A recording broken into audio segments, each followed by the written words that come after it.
I'm Coach Corey Wayne, and this is my video coaching newsletter. And the topic of this newsletter is going to be getting stood up for a date. Well, that's never fun when a chick doesn't show up for your date. I got a quote that I want to go over. I obviously got a reader here that was dating a gal, and everything seemed to be going along fine, and then all of a sudden she just completely stood him up one night. And then shortly after that, she basically said that things were rushing too fast, and then a week or two after that, he hasn't heard from her since, basically. So he wants to know where the hell he went wrong here. So I've got a quote from the movie The Matrix, which I really liked. It's from the character Morpheus. He said, "There is a difference between knowing the path and walking the path." So it's one thing to read what I apply or read what I teach in my book, but it's another thing to actually apply it in real life, especially when you're dating a woman who you really like and you're really into. It just gets infinitely 1,000 times more harder to do the right things when you really dig a girl and you really want things to work out. And the key is to make sure you don't start treating her differently or put her on a pedestal than you would any other woman for that matter. So he says, "Hey Corey, I've been watching your videos and loving them. They're really great. Here's my situation. I started dating a good friend of 2 years. It was going fantastic. Well, at least you thought it was going fantastic. She's an easygoing, fun-loving girl, and we got along great. We're both quite busy that we only saw each other once a week, which was perfect. However, one day we had a date planned, but she did a sort of no-show. Later I asked her if she had forgotten about the date, and she said she had lost track of time. So I told her it was disappointing what she did, as I had a reservation, but she didn't know that I had a reservation. After that, she started getting colder and colder, even though it was frustrating. I kept my cool until one day she said she wasn't ready for anything, as she had just come out of a relationship, to which I responded with 2 solutions. If she wanted to go, it's totally cool with me, but we won't be friends or anything like that, as I still wanted to continue on with what we were doing. Another possibility was," in other words, he gave this girl a choice. He said, "was seeing as it was only a few weeks of dating, we'll just continue with no labels." And then she agreed with the latter. So we continued talking on the phone for a couple of nights for the following week. As I say all the time, the phone is for setting appointments. And so I can tell what's going on here already is that you're focused on a relationship. You're focused on trying to nail this girl down. You probably did more of the texting and the calling and the pursuing than she did. Like I say in my book, the right ratio is 70 to 80% of the calling, texting, and pursuing should be initiated by the woman. And obviously, you didn't do that. More than likely, you were probably doing most of the pursuing and ignoring the fact that she was getting colder and colder as the weeks went by. And obviously, when a woman breaks a date where she just blows you off and then just kind of has a "I don't give a fuck" answer when you confront her about the fact that she stood you up, it's not a good sign about the condition of your relationship. Obviously, from this case, you can see that things were going downhill fast. So what I see that you were doing here is you were calling her too much, you're pursuing her too much, you're spending way too much time on the phone, and acting like her therapist or her gay male girlfriend, to where she became too familiar. And plus, you're obviously focused on a relationship, because women don't just throw things in your face like, "Hey, this is moving too fast." The only reason a woman throws that shit in your face is because you're pushing things along quicker, and it's obvious. It probably became obvious to her that you were way more into her than she was into you, and so she just kind of like started slowly crawling away and backing away from you until she was gone completely. And so after he says, we continued talking on the phone for a couple of nights the following week, and then one night I called her after about 3 days of no contact to set a definite date. There was no answer or call back. So I called again after another 4 days. Still no answer or call back. See, that's another mistake. You left a message and you should have assumed that maybe she was busy. When you continue to call, when a girl hasn't returned your phone call, it communicates neediness. It communicates that you ain't got nothing else going on in your personal life.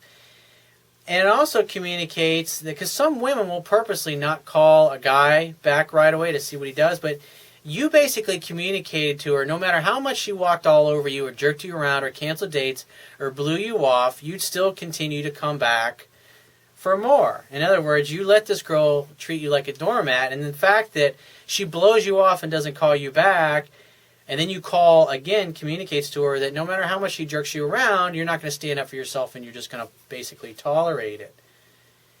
He says, I have absolutely no idea what happened. It's been a month and I haven't called. It seems like I lost a good friend or just a cool person to hang out with. Should I call again or leave it? I would definitely leave it, because obviously, like I said, you pursued too much. You were too easy to available. You spent a ton of time talking on the phone instead of just simply using the phone to set a date. And aside from the fact that you said here that you knew this particular girl 2 years. So you were good friends with her for a couple of years, and more than likely you probably had feelings or at least thought she was attractive when you first met her, and for whatever reason you chose to be her friend. Maybe it was because she had a boyfriend, but at the end of the day, what causes a relationship to become serious is that, like, here's the deal. Like, when I talk about my book, it's like you go out with a girl, and I say the fallback position is always once a week. So you call her once a week when you first start dating her, and you invite her out. And if you do more things right than wrong, if you apply the things I teach in my book, then what will happen is usually after the second date or after the third date, you know, like, so say you're calling her on Monday or Tuesday and you're asking her out for like Wednesday or Thursday, and you've done that like 3 weeks in a row.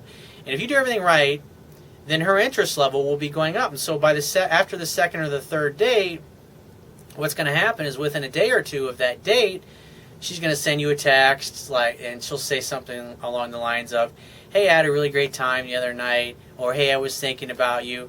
Or she might send you some innocuous thing that's maybe related to a topic that you discussed on one of your previous dates. Now, what's really going on here is that she's reaching out and calling you because she hopes that you'll create the next fun-filled romantic opportunity for sex tapping. In other words, she doesn't want to wait until next week when you normally call. She wants to see you sooner. And so then what happens after about the third week is, instead of just seeing each other once a week, now you're seeing each other twice a week. And so when you get into week 5 and 6, what happens is you're seeing each other 3 times a week, usually at that point.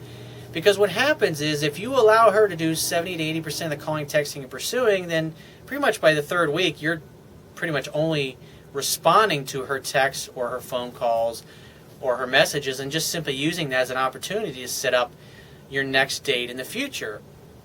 And what it does is it trains her that you're, in essence, not going to be available on the phone, because that way you only have a relationship in person.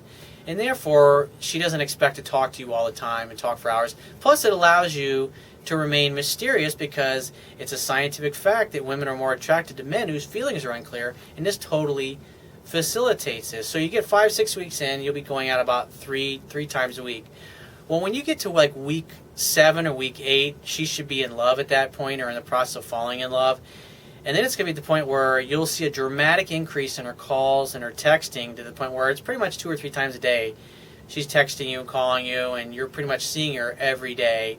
She brings up boyfriend, girlfriend, she brings up relationships, because she's ready at that point. And so as a man, the only thing you need to focus on is hanging out, having fun, and hooking up, and repeating that process over and over and over again. Because a relationship is a direct result of you successfully hanging out, having fun, and hooking up several dozen times over the course of 2 months. And in the beginning, you're not doing it very much. But at the end of 2 months, if you're doing more things right than wrong, like I talk about in my book, then she's going to be calling and texting and pursuing you constantly, and she'll be around you constantly, and she'll bring up dating, relationship labels, and that's why you don't have to worry about it. Now, the more things you do right, the quicker that's going to happen. But the more you fuck up during the courtship period, the more you're going to move out the date where she actually brings up the relationship or labels or being exclusive and being serious. And the cool thing is, like, when you watch old movies from like 30, 40, 50 years ago, the guy's always dating, courting the girl, and just focusing on having a great time when they're together. But as far as like nesting, starting a family, all that stuff, you always see that it was the women that were bringing these things up, and the guy was always kind of reluctant wasn't really keen to do that, but eventually at the end of the movie he reluctantly throws in the towel and agrees to get married, kind of like what you saw in the movie It's a Wonderful Life. And when you look at that, what really happened? Did you see George Bailey running after Donna Reed's character, like, are we in a relationship yet? Are you my girlfriend yet? Are you ready to marry me yet? No, you didn't see that. What you saw him was a guy who was focused on his purpose and his mission in life, which was getting the fuck out of there. Bedford Falls, that little town. I think he's referred to it as shaking the dust off his heels when he moves away and he makes it big somewhere else. But it's obviously Donna Reed's character is determined that she's had a crush on him since they were young.